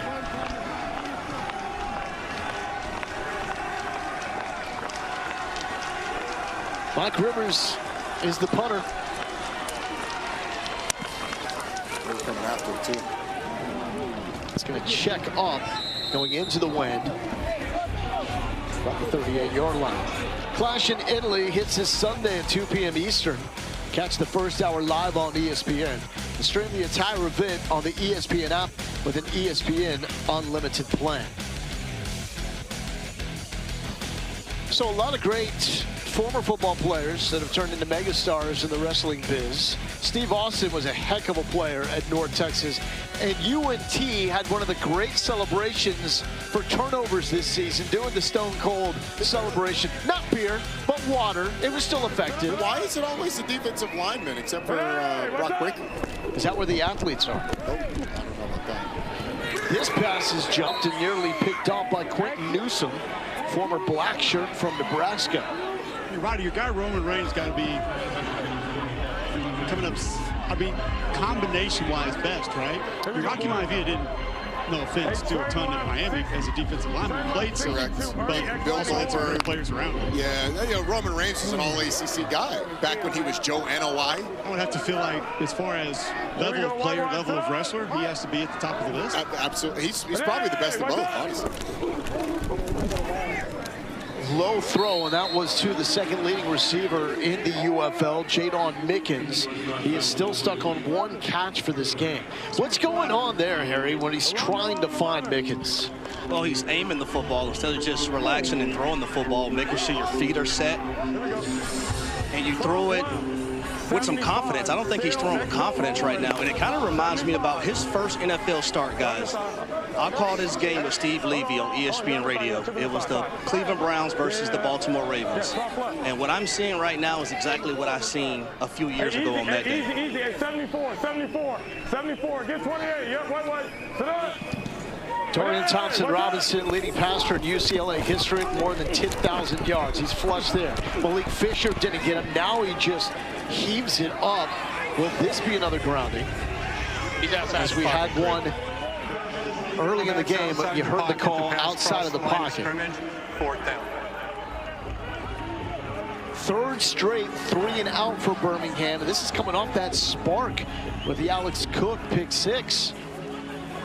Yeah, this is the guy in Dorian Thompson-Robinson right now that's feeling the pressure that Houston has been able to bring. And really the past 2 weeks, he's been under pressure. Columbus really got after him last week, and it started to bother him. And so once he sees a little bit of color in his face, he gets happy feet, starts chopping. And even on that second down play that Harry was talking about, I mean, his momentum, his weight is falling away from his target, which is why that throw ends up low.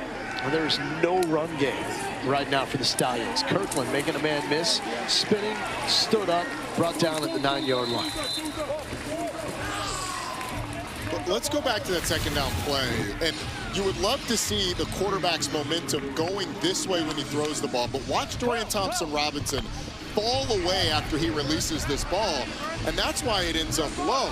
You can see the step, his weight is taking him back. If he's stepping forward into that and driving it towards the receiver, then you can drive it into the numbers. Instead, because of that pressure, he's kind of falling away from the throws and trying to muscle it there. The ball's just not able to get there. So the technique of DTR is starting to betray him a bit. Jordan Rogers would be so proud of that breakdown right there, Rob. I agree. From an A-back, nonetheless. You know, sometimes you try and act like, you know, I can play quarterback too. Hey, you guys mind if I go back to our previous conversation a little bit earlier? I didn't want to disrespect Ron Simmons. Farouk, obviously, in the WWE Nation of Domination. Probably the best player of anybody that we're talking about. Linebacker at Florida State. Never made it to where Roman Reigns, Rocky Maivia, Stone Cold Steve Austin did in the wrestling world. But as a player, I might have him at the top of that list. That's fair. How many offensive linemen do we see make that jump from football? I'm just going to throw out there and assume that like King Kong Bundy and Big John Studd did play offensive line, even though I don't know that. Tugboat, probably an offensive lineman out there. I think Undertaker and Kane could have been on the edge of the offensive line. Kevin Nash, probably a little too tall, but big, sexy. Well, Kevin Nash was throwing TVs in the Marriott Marquis from like 34s up during the SEC tournament. Offense number 64, right? Yeah, number 64. My flag is going to be more accurate right here. That's kind of rude. My flag is going to be more accurate. 64. Half the distance to the goal. Second down. Who said there's no humor in the O-to-O, the official-to-official communication? That's kind of rude. Flag's more accurate. It goes against the left guard, Victor Kern for Houston. And so second straight penalty-riddled drive for the Gamblers. They need all the points they can get. Have not scored a fourth-quarter touchdown since week number 2 in their win against these Birmingham Stallions. 3rd and 7, under a minute to play in the third. And they will go back to the ground. And really not much there for Jalen White. So right now, Birmingham's down 16. Houston has not scored a fourth-quarter touchdown since week 2, as Pam loves to bring up, as she's rooting for the under and no points.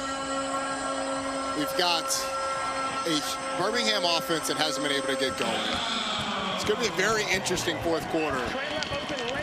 Can Birmingham get anything going? Because you've had 2 drives where if their defense is able to get off the field, they're going to give them pretty good field position. This is a big third down right here, because basically if you can have Houston punt in the back of their end zone, you're pretty much going to get the ball at midfield. Here's the screen to Kai Loxley, and Loxley makes his first catch of the season. He's going to be well short of the line. Thanks, AJ. The Stallions will get the football back here as Houston will open up the fourth quarter, punting it away. Issue has been, what does Birmingham do once they've got the rock? 8 drives, 4 3-and-outs, including 3 straight. Well, the Stallions bring pressure like they did on the last Gamblers punt. Punt is off. And looking for the sideline and out of bounds. So Stallions will have good field position here. Time for another audio blitz. Crank it up.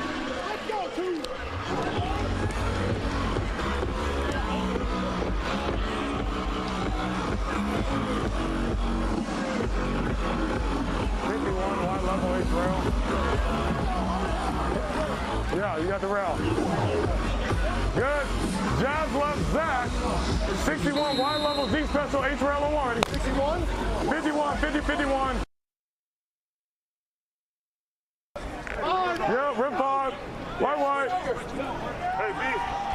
Sit up. Hey, what's up? Back. Come on, Sante! You gotta get on your horse! I know. Started early, too. Nobody peeled with the bat. I got you.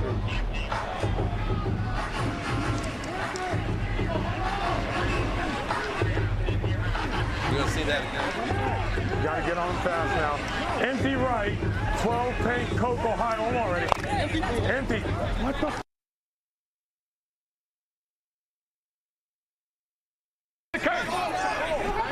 Ohio. Wide.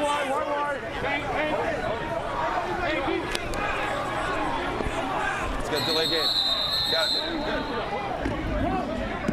Timeout Birmingham, their first of the half.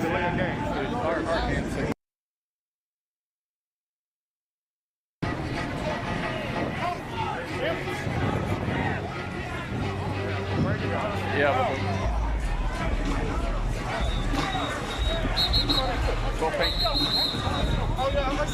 Yeah.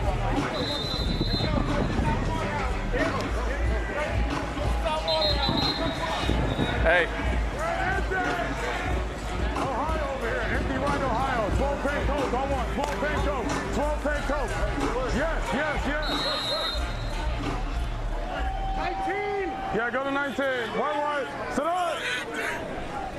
Hey, what's up?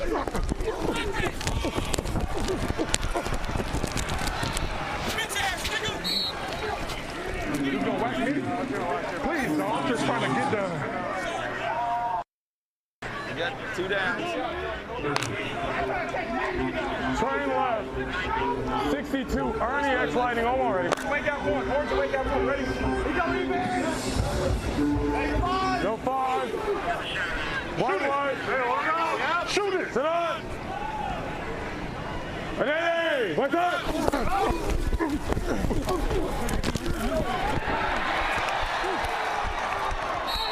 Come out. T-Road spots is called by number 0. Bird McGowan.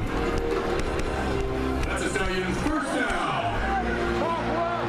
Split. 5 dog already.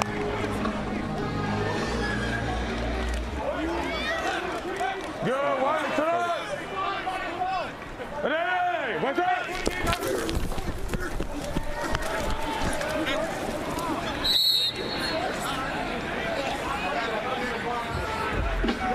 Number 5, Anthony McCorley Jr. the ball period. Train left, 54. X level, alert, 60 stay. You know what the alert is? It's not going to, it's X level anyways. Yeah, easy, we're good. White, sit up. Hey, what's up? Get out of there. Get out of there, man.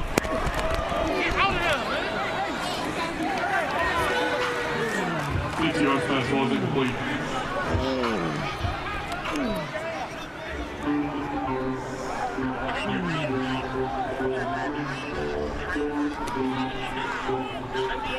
Train left, 62. Dusty, X lightning on already. 62. White, sit up. Yeah, no, keep it. But hey, what's up?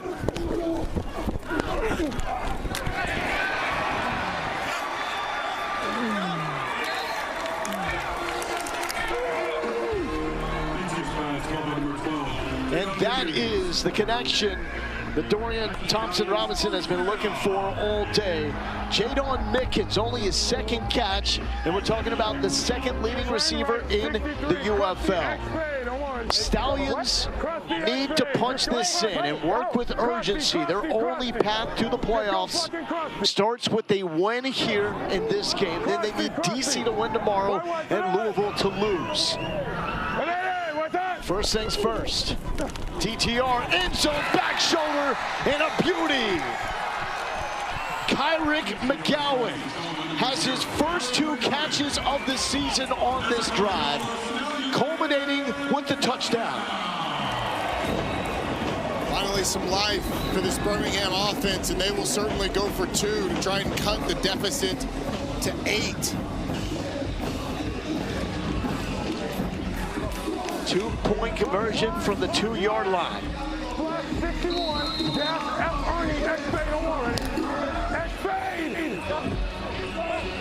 So he's going to have a fade down to the bottom, but if he likes it, he'll have a combination to the top as well, depending on the look. Stallions over 2-point conversions this season, and that's nearly picked off by Eugene Asante. Stallions quarterback Torrey Thompson Robinson with me. Take me through kind of what you saw, how you were able to get things moving on offense that last drive. Yeah, I think just the biggest thing is just keep going forward. I think you look at all those drives in the first half where we stalled a little bit, it's going backwards, either penalties or sacks or whatever it was. So just cleaning things up mentally, making some adjustments at half, and then coming out playing clean football. Thanks, TTR. Yes, sir. 23-13, Gamblers lead. A team that has been an underdog in every single game this season has a chance to send Louisville to the UFL playoffs. Is that a UFL record? Has any team ever been an underdog in every game? Well, I don't know what to say about that because it's a pretty dubious distinction. It's got to be a record. At least ties a record. Yes, that it does. Here's Caden Davis. Oh, he's slippery. Davis bouncing to the 30, to the 31-yard line. So the Houston offense was churning the legs of that man, John Rice Plumlee. But lately, past 2 drives, a couple of punts, 21 total yards, and only taken 3 minutes and 35 seconds off the clock. It's the 4th quarter, the quarter in which the Gamblers have not scored a touchdown since week 2 against the Stallions.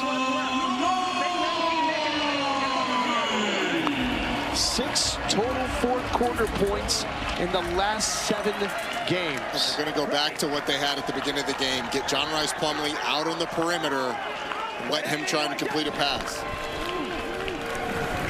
Perimeter, coming back and just biting it and eating that sack. Credit Kobe Jones. So the difference now, as opposed to the first half, is in the first half, Deontay Johnson and the contained players were going that way. This time he goes up the field and cuts off John Rice Plumlee, so he's not able to get outside. It's a simple distinction, but a big one, because in the first half, so many times on plays like that, they'd have a free player outside the box, but John Rice Plumlee was still able to get outside. Low snap, Plumlee handles it. Wide open on the sideline, incomplete to Lawrence Keys, cutting it back. It tripped up at the 45-yard line by Hudson Clark. 29 yards to the former Tulane star. This time the play action draws up the safety. The corner goes deep and nobody goes with the wheel route up the sideline. It ends up being wide open. So right after making a great play on the edge, you turn the slot loose and Houston has a big gain for a first down. And that corner on the island, he's in a lose-lose situation. Well, somebody's got either the nickel or the safety has to run with the switch with the rail route up the sideline. Jalen White in the belly, but he's gobbled up in the backfield by Jaden Peavy out of Texas A&M. Second and 12. Left hash. Okay, here we go. 11 personnel. We're going to go pistol, fix left off. Ron Waco Z pigeon at a pistol. Pistol, fix left off. Ron Waco Z pigeon. Down pistol. Pistol, fix left off. Ron Waco Z pigeon. On 1. Ready? Yeah.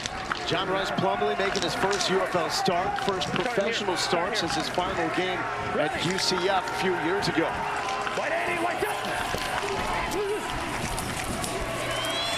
Open lane, Jalen White with the burst to the 20-yard line.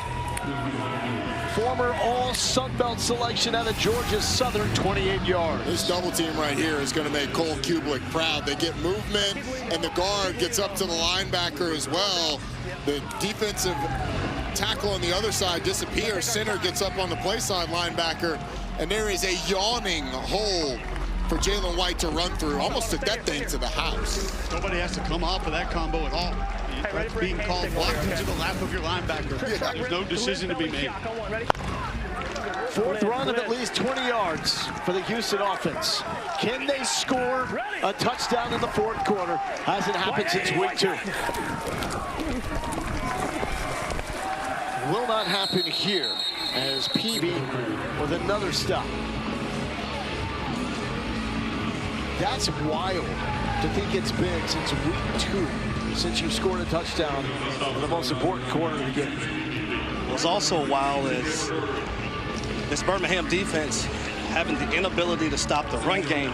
So far today, 29 rushes, 261 yards, 3 rushing touchdowns, 9 yards per carry for the Houston Gamblers today. And this is against a Birmingham defense that was tied for #1 in the UFL, allowing 3.8 yards per carry coming into the game. Merritt going backwards. Will turn it up. There is a flag down as Merritt is dropped at the 20. Offense number 79, 10-yard penalty, second down. That's against the right tackle, Gottlieb Ayedje out of Maryland.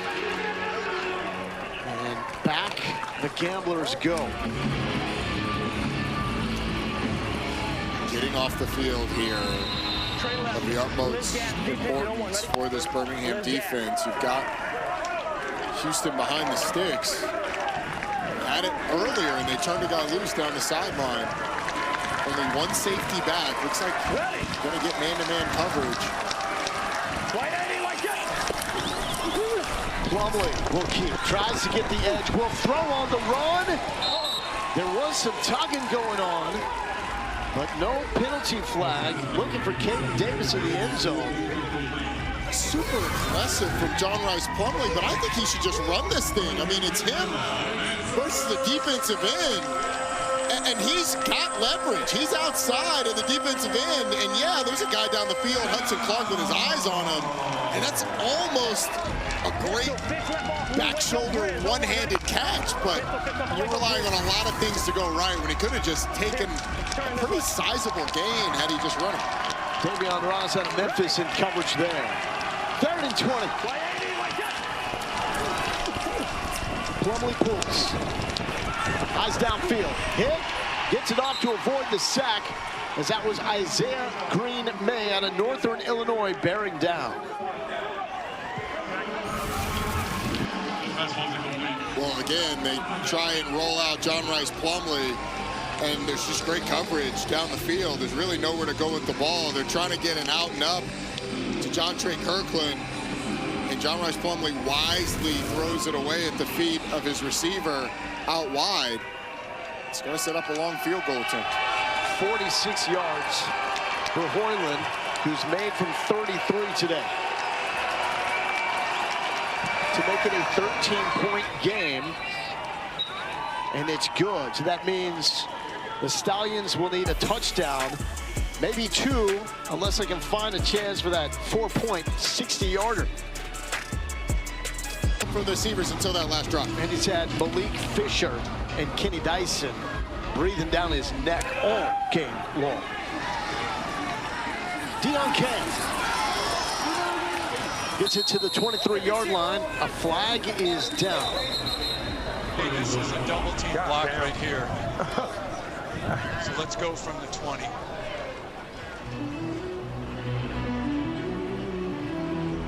Illegal double team block. Receiving team number 80.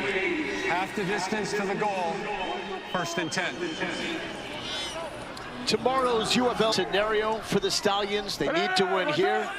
And then DC to win tomorrow, Louisville to lose. That's the only path as Mickens gets up, gets the first down to about the 26-yard line. That's the only path for the Stallions to make the postseason. If they lose this game, Louisville joins DC, Orlando, St. Louis in the postseason. It starts with the next couple of drives. Birmingham is going to have to operate with a little urgency here as we've got an injured player that'll allow them to regroup. But 5 minutes and 30 seconds left on the clock. You're down by 13, so you need the ball twice. You'd like to score quickly to allow your defense an opportunity to get the ball back to your offense with enough time to go have another drive. And just a reminder for those that are new to the UFL, in the fourth quarter, when you score and you are down or tied, you can elect to go for a 4th and 12 play. And if you get it to the 40-yard line, you retain possession and the drive continues. So there is plenty of time for the Stallions. But it's go time. DTR lets it fly. Sideline open, nearly picked off. He was looking for Mickens, the go-to man. Amir Speed with the breakup. And this was going to be an aggressive throw no matter what. Sort of an out and up by Jaden Mickens. And he gets behind the corner, but the safety's over the top. So that ball has to be driven over the corner and get down before the safety. I mean, that is a throw that takes elite ball manipulation. Dorian Thompson-Robinson, just a little underthrown, fortunately not picked off. Yeah, that window he's trying to throw it into, we call that the honey hole. And you better have an arm like Aaron Rodgers if you're going to make that throw. Inside pressure, dumped down to Snoop Connor, slips a tackle. Here's his stiff arm, and will not get past Marvin Moody. And Harry, that honey hole on that play was about as small a honey hole as you would ever take a shot into. You're talking about, you know, Aaron Rodgers, Matthew Stafford, Josh Allen, Patrick Mahomes. Like, that's the arm that you have to get that ball in there. That's right. TD, you gotta look early. One to the. 3rd and 9. Backside pressure. Thompson-Robinson felt it, but could not get it complete to the crossing Jabri Barber. 4th and 9. Does the offense stay out? Have to. No, the punting team is coming out. There's not enough time. Especially with the way Houston is running the football. Stallions only have 2 timeouts remaining. I mean, the playoffs are on the line here. You need 2 possessions. Like, we got nobody. We're trying to fucking wing it. We had Donovan playing. I know. 7th punt for the Stallions. Watching their postseason hopes slip away. Louisville getting close to celebrating their spot in the UFL playoffs. They probably feel a lot better after that decision to punt by the Stallions. It was a little bit of a rough watch. Sloppy.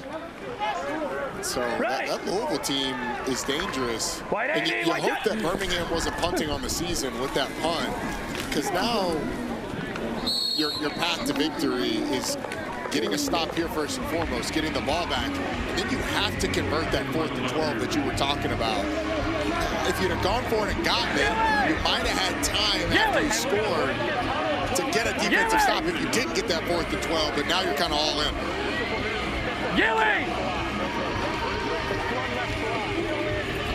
I just go back to, it's not just get the football back once. You need 2 possessions. You literally may not have enough time at this point, but it starts with the defense. Like, you got to get a stop. Taking all the time off the play clock before that snap. And no surprise, it's Jalen White on the ground. We know what the approach is going to be by the Gamblers in this final 3 minutes of game action.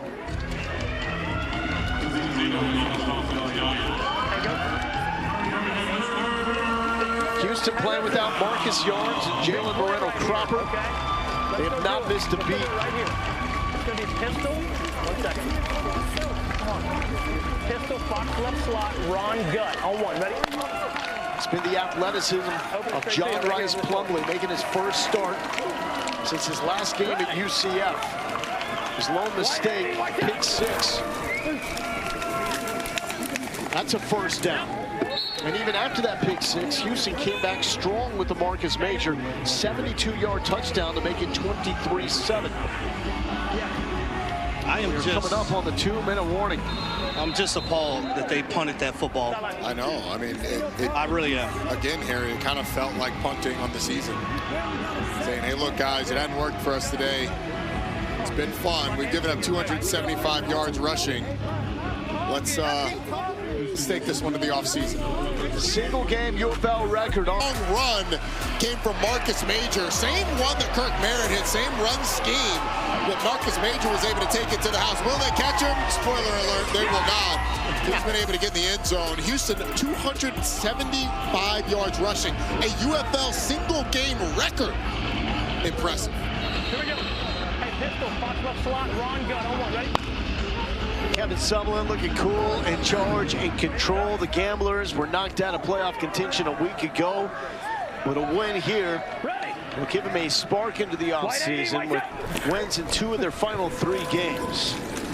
Sticking to the ground, Jalen White had a 72-yard touchdown run with Marcus Major. Longest in the UFL this season. And now A.J. McCarron wants to time out. They're not tacklers. You can't blitz without tackles. Play flex 6, he's killing that shit.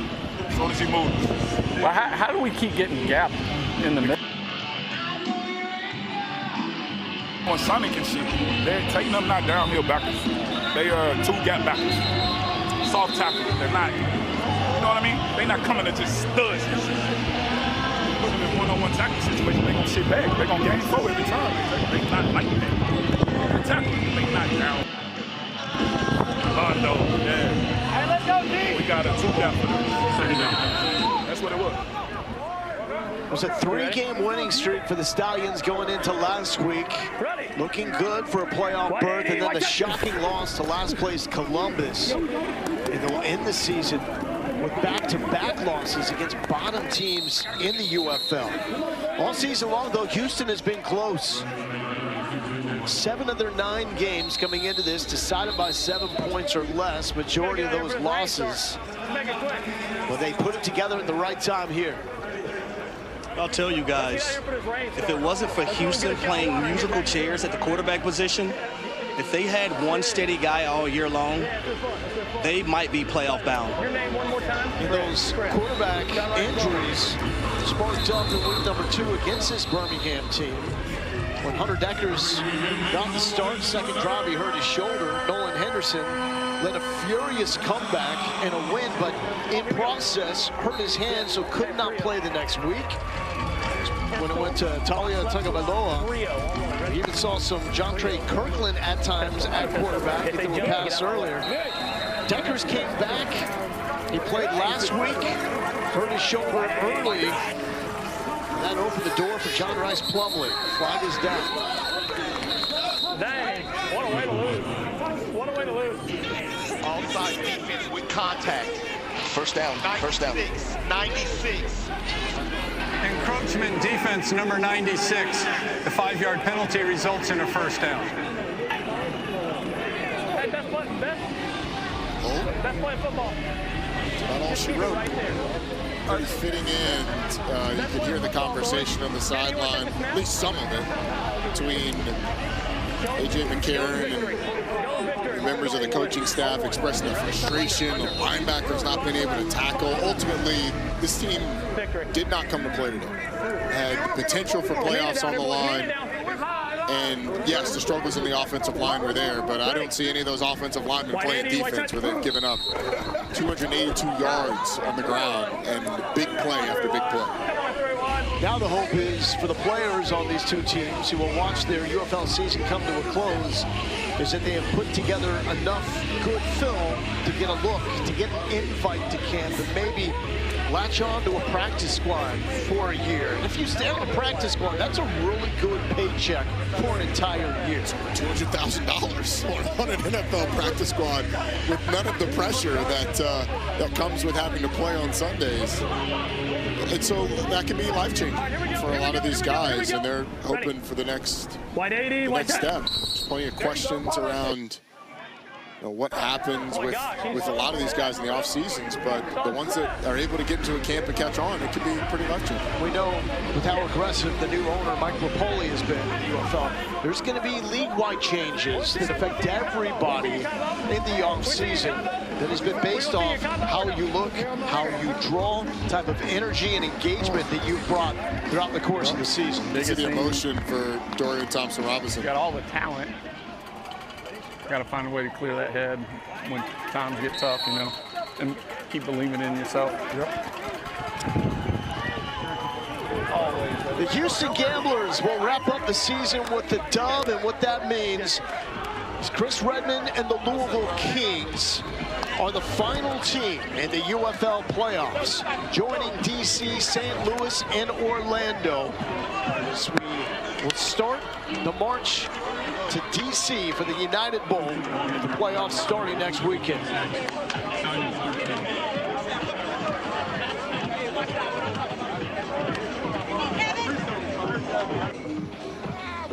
Houston